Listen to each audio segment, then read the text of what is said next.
여러분 안녕하세요. 대한피부과학회 TV MC 김현숙입니다. 오늘은 피부암과 헷갈리기 쉬운 내 몸의 노화 신호를 주제로 얘기를 나눠보고자 하거든요.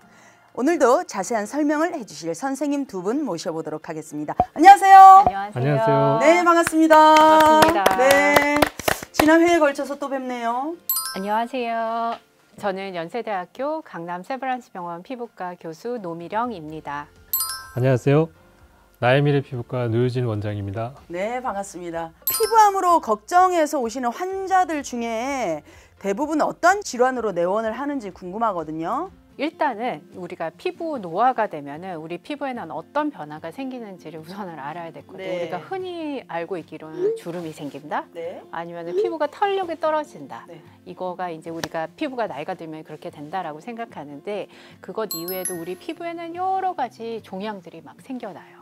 네. 대부분의 경우에는 아무런 문제가 없는 양성 종양이 많고, 네. 그 중에 아주 극히 일부분만 네. 이제 암으로 되는 것이죠. 네. 그래서 대부분이 이제 본인이 피부암인 것 같다라고 오시는 환자들의 80%에서 90%는 그런 양성 종양이겠죠. 아, 다행이죠. 뭐. 다행이죠. 예. 근데 많이들 걱정을 하시죠. 왜냐하면 그런 것과 암을 구분을 못하기 때문에. 근데 그 중에서 대표적인 것이 바로 우리가 검버섯이라고 하는 것, 지루각화증이라고 하는 것도 있고요. 네네. 그 다음에 원래 있던 점들이 약간 변했는데 네네. 이게 어느 정도 변해야지 암인지 아닌지 궁금하시다고 해서 오시는 경우도 있으시고. 전 정확하게 기억해요.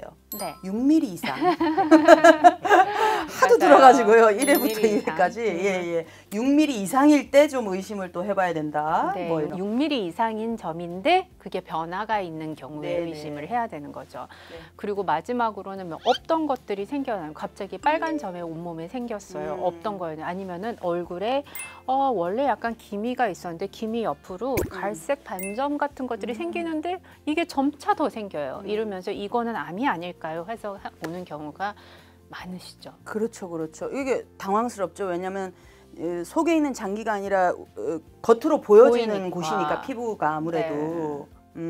그러면은 아까 말씀 중에 저는 예전 어릴 때 기억에도 저희 외할머니가 그 검버섯 하던 그 단어는 워낙 많이 들었었거든요. 낯선 단어가 아니에요.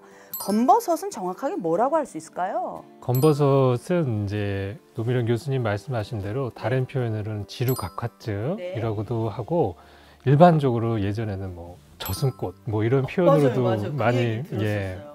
부르기도 합니다. 근데 검버섯은 이 피부의 가장 바깥층에 있는 각질층이 두꺼워지면서 발생하는 양성 종양입니다. 양성 종양이요? 예, 그래서 악성이 아니란 뜻이죠. 네. 보통 그런데 색깔이 검거나 또는 이제 갈색을 띠니까 외래 이게 피부암인지 봐주세요 오시는 분의 대부분은 검버섯입니다.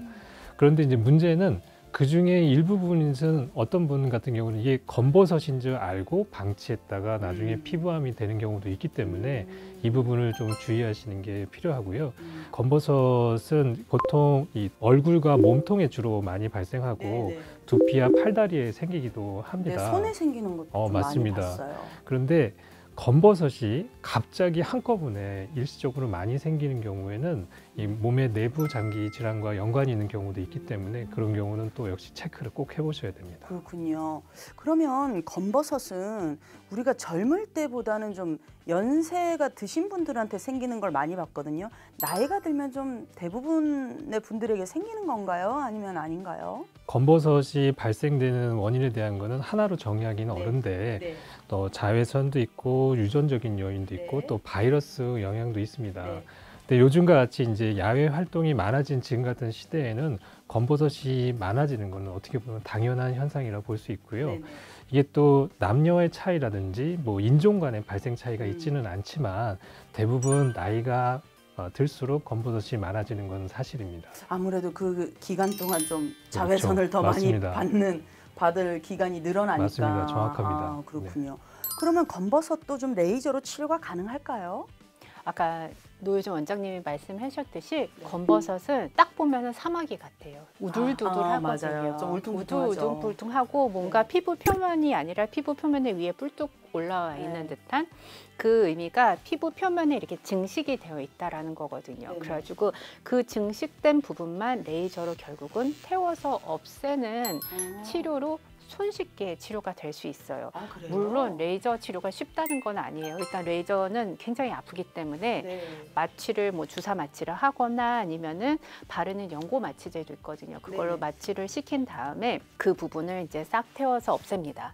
없애게 되면 이제 피부가 아무는 과정을 방연히 지내야 되는데 한 3일에서 한 일주일 정도 되면서 아물면은 특별한 문제가 없으면은 거의 깨끗이 이제 정상 피부로 돌아오기는 합니다. 네. 그러나 이제 레이저 치료 후에 뭐 염증이 너무 많이 생긴다거나 아니면은 갑자기 이걸 치료하고 나서 이제 햇빛에 뭐 골프를 치러 나간다거나 햇빛을 많이 받게 되면은 오히려 그 부위에 색소 집착이 다시 남을 수가 있어가지고 조심을 해야 그런 되겠네요. 치료 후에는 반드시 조금 주의사항을 지켜가면서 치료를 하면은 비교적 손쉽게 치료를 할 수 있죠. 아, 그렇군요. 네.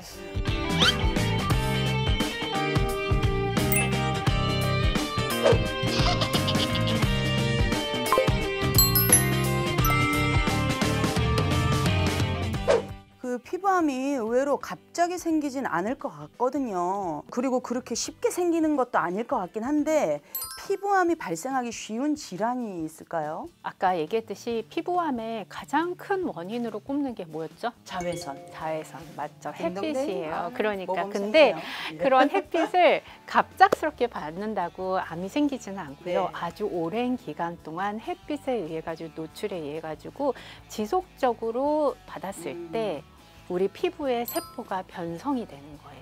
네. 근데 그렇게 변성이 되면서 이제 어떠한 암으로 진행할 수 있는 질환들이 있습니다. 그런 질환들을 우리가 전암병변이라고 얘기를 하는데 네. 대표적인 것이 광선각화증이라고 하는 거예요. 광선각화증. 좀 어렵죠, 발음하기가. 네네네. 근데 이제 딱 진단명을 보면 이게 왜 일어났는지 딱 보시죠. 광선, 햇빛에 의해서 생겨나고 각화증, 뭔가 거칠거칠하면서 뭔가 각질이 있는 듯한 느낌. 어르신들, 특히 젊었을 시절부터 오랫동안 뭐 야외 활동을 많이 하시거나 아니면 농사를 많이 지으셨던 맞아요, 분들 맞아요. 중에서 얼굴에 보면은 뭔가 거칠거칠하고 붉고 있는 병변이 있는데 다들 과거력상 병원을 가셔가지고 연고를 아무리 많이 발라도 좋아지지 않는다. 연고는 대부분 우리가 염증을 치료하는 거거든요. 그러니까 이게 염증이 아니기 때문에 치료가 안 되는 거죠. 그래서 그런 병변이 이제 우리가 흔히들 어르신들은 그냥 버짐 또는 습진이라고 생각을 맞아요, 해요. 맞아요. 그래가지고 연고만 발라도 안 좋아지니까 그럼 이렇게 모시고 와서 그거는 조직 검사를 하셔야 돼요. 그래서 조직 검사를 해보면은 피부 표면에 있는 부분에 세포가 다 변성이 되어 있기 때문에 이거는 단순한 연고 치료가 아닌 뭐 냉동 치료라고 하든지 아니면은 조금 약간 진행이 된 경우에는 수술적으로 제거를 해야 되는 병변이 이런 것이 있습니다. 그렇군요. 어떻게 보면 농사일이라든지 자외선에 많이 노출될 수밖에 없는 분들, 그런 직업군을 가지신 분들 어쩔 수가 없잖아요, 그죠? 또 생활과 연관돼 있어서. 그러면 선크림 같은 거를 좀 주기적으로 잘 발라주는 것도 도움이 될까요? 굉장히 중요하죠. 노미련 교수님 얘기하신 대로 네. 절대 피부암은 어느 날 갑자기 생기지 않습니다. 네네. 어떻게 보면 우리가 태어나서 지금까지 받은 햇빛량이 그대로 누적되어서 그 절대량이 어느 선을 넘어서서 발생하는 거거든요. 그래서 직업적으로 또는 아니면은 뭐 야외 활동을 많이 하시는 네네. 분이라고 하면 네. 반드시 자외선 차단제를 적정량을 바르는 게 굉장히 중요합니다. 적정량은 어느 정도일까요, 선생님? 우리가 사실 자외선 차단제에 보면 여러 숫자들이 써 있고 맞아요. 뭐 플러스 50, 맞습니다. 뭐 뭐 30, 25, 뭐 예. 이런 식으로. 근데 그 숫자들은 자외선 A, B를 각각 차단하는 정도로 얘기하는데 네.